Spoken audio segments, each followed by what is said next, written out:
مرحبا، اليوم رح أعمل معكم وصفة سهلة وسريعة وبتشهي تشهاية. رح أعمل معكم سينابون الكرواسان، كتير طيبة وبتشهي وخرافية وما بتاخد معكم 10 دقايق. أول شي رح نحتاج كرواسان يكون سادة بالزبدة، ما بدنا إياه بأي نكهة تانية. في عندي هون جوز مكسر خشن، وعندي سكر بني رطب، حليب مكثف محلى وقشطة، وعندي قرفة.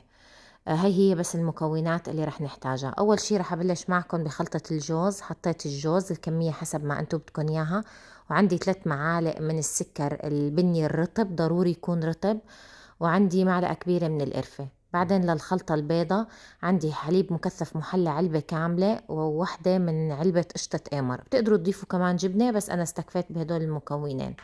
صاروا عندي جاهزين. بعدين ببايركس بجيب الكرواسان وبقطعه قطع كبيرة، ما بدي إياها قطع صغيرة، وبصفها بشكل عشوائي بالبايركس. وبعدين بجيب الخلطة اللي عملناها اللي هي الجوز والقرفة والسكر البني، وبرشها كمان بشكل عشوائي فوق السينابون، فوق الكرواسان سوري.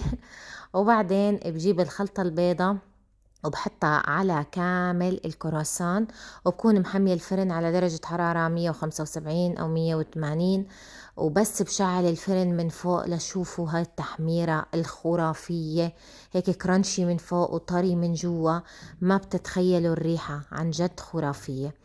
ما بياخد معكم كتير وقت، ما أخد معي تقريبا 10 دقايق، وممكن ياخد معكم أقل من هيك. أهم شي ما بدنا إياه ينشف. طبعا هون لما جربته ودقته، كرانشي من برا وطري من جوا وخرافي. الوصفة بنهاية الفيديو. صحتين وألف عافية.